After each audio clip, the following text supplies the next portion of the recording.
Hello lovelies, welcome back to Thursday tutorials. So far we've covered plain brioche stitch, two color brioche, and this week we are going to dive into Tilde Brioche, which is one of my favorites. So as always, grab your knitting needles, a bit of scrap yarn, maybe a nice cup of tea, and let's hop into it.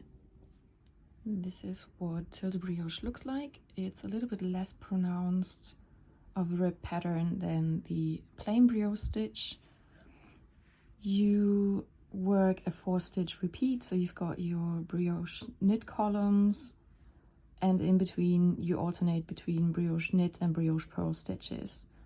And this is what the wrong side of the fabric looks like. It's quite graphic. I really like playing around with this. And let's have a look at the row repeat for Tilde Brioche.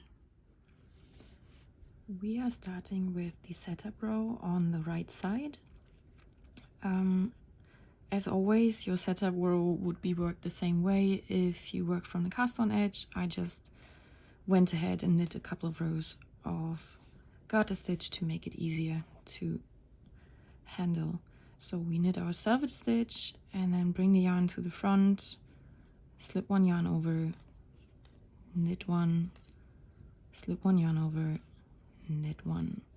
Getting back into our rhythm of work one stitch, slip one stitch with the yarn over, work one stitch, slip one stitch with the yarn over, all the way to the other end of the row. Then we knit our selvage stitch at the end of the row, turn around, and the wrong side is going to be our row one. Again, we work the selvage stitch, slip one stitch with the yarn over to the front, brioche purl, slip one stitch with the yarn over to the front, brioche purl to the other end of the row.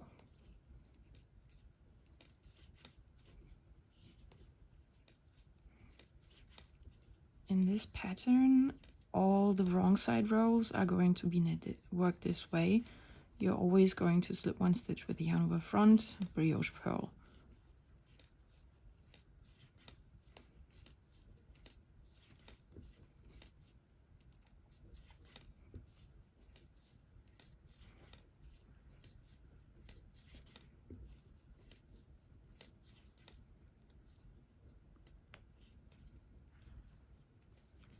Then on row two, on the right side, we work our selvage stitch, slip one stitch with the yarn over front, brioche purl, slip one stitch with the yarn over, brioche knit, slip one stitch yarn over front, brioche purl.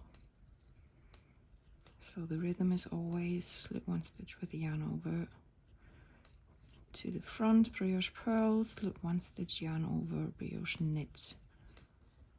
Always alternating brioche purl and brioche knit stitches.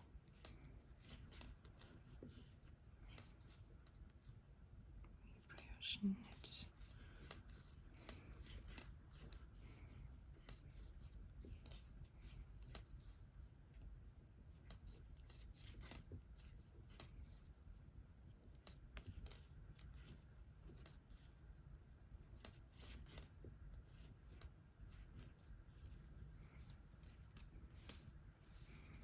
Then we have our wrong side row again. We are going to slip one stitch with the yarn over front, brioche purl all the way through the whole row.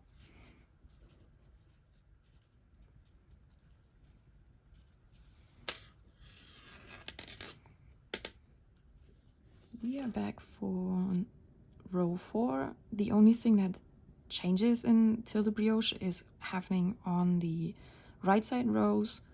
On row 2, we alternated between brioche purl, brioche knit, brioche purl, brioche knit, and now we are back on the right side for row 4. We are going to brioche knit, brioche purl, brioche knit, brioche purl instead.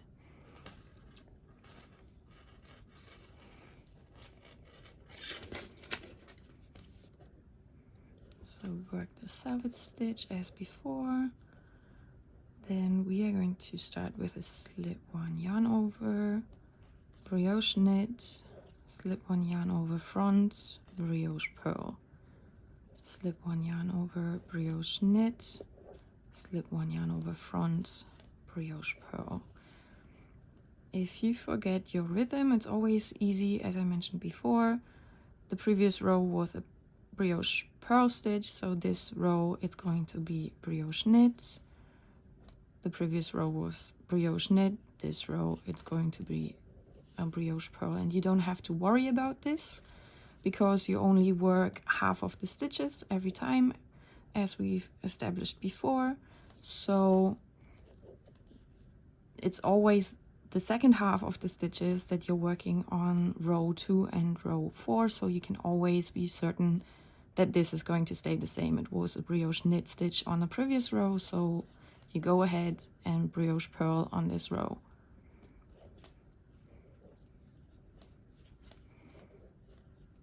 It was a brioche purl stitch on the previous row. You work this half of the stitches, you go ahead and brioche knit on this row.